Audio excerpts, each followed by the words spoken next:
दोस्तों, आज जैसा कि आपने थंबनेल में देख लिया होगा कि आज हम इस वीडियो में बात करने वाले हैं कि आप घर बैठे अपना जाति प्रमाण पत्र कैसे बनाएं।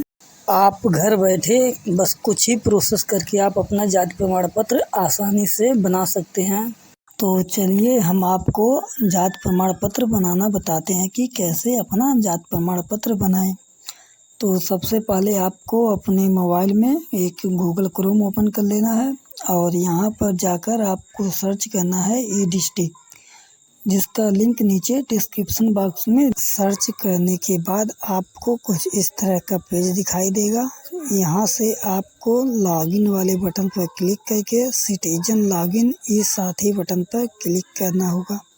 यहाँ से आप इस पेज पे पहुँच जाएंगे।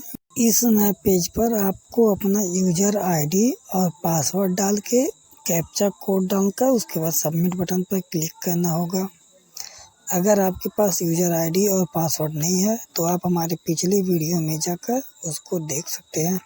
वहाँ पर हम आपको बताए हैं कि आप अपना यूजर आईडी और पासवर्ड कैसे बनाएंगे।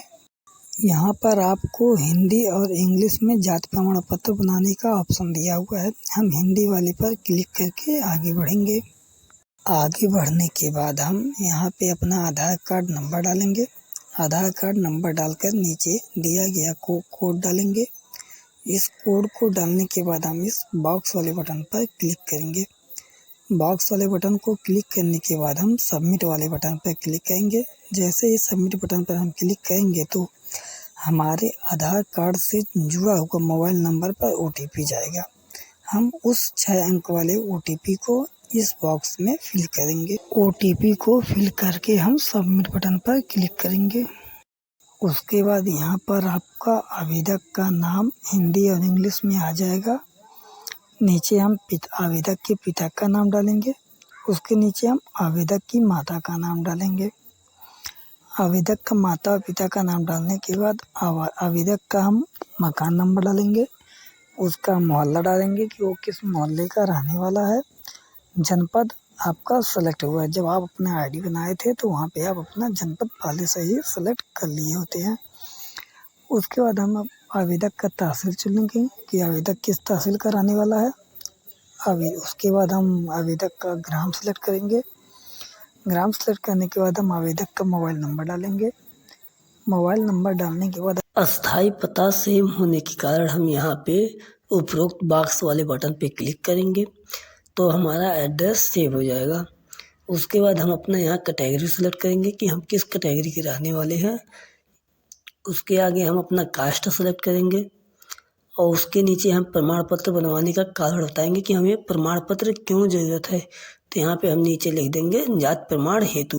यहाँ पर हम संलग्न शीर्षक पर जाएंगे और वहाँ से हम स्व प्रमाणित घोषणा पत्र पर क्लिक करेंगे। क्लिक करने के बाद हम नीचे जाकर फाइल को सेलेक्ट करेंगे। डॉक्यूमेंट को सेलेक्ट करने के बाद हम उसे अपलोड बटन पर क्लिक करके अपलोड करेंगे। इसी तरह आप अपना स्व प्रमाणित पत्र घोषणा की तरह आप अपना राशन कार्ड और आधार कार्ड की फोटो भी आधार कार्ड को अपलोड करने के लिए आपको अन्य वाले बटन पे क्लिक करके आधार कार्ड लिखकर आपको आधार कार्ड अपलोड करना होगा।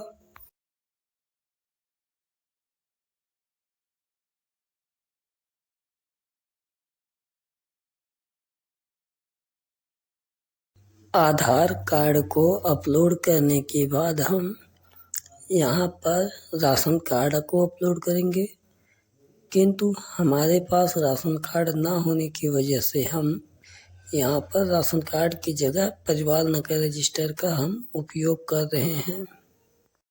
अब हम यहाँ पर राशन कार्ड की जगह परिवार नगर रजिस्टर का उपयोग करेंगे।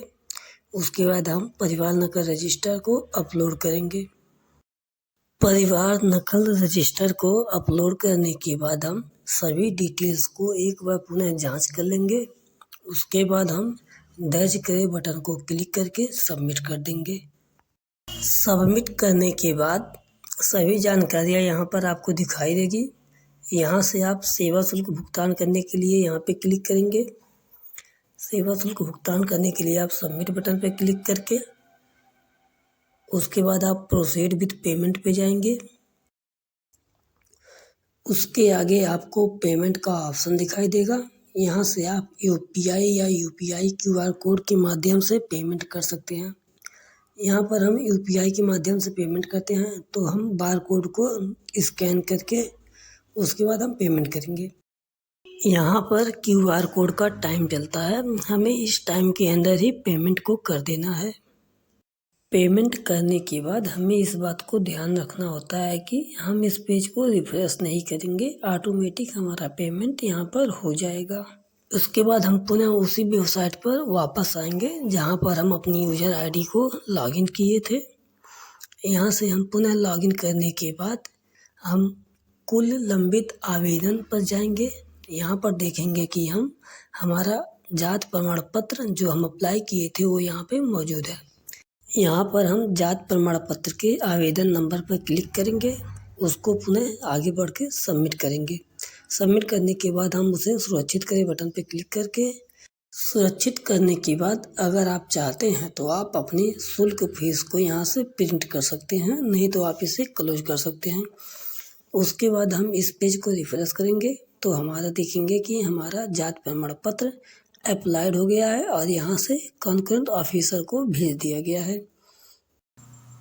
इसके बाद हम एक और छोटी सी वीडियो बनाएंगे और उसमें आपको बताएंगे कि आप अपना आवेदन की स्थिति कैसे चेक कर सकते हैं कि हमारा आवेदन किस ऑफिसर्स के पास अभी है। और उसके बाद हम आपको बताएंगे कि स्व प्रमाणित पत्र कैसे डाउनलोड करना है। वीडियोज देखने के लिए धन्यवाद।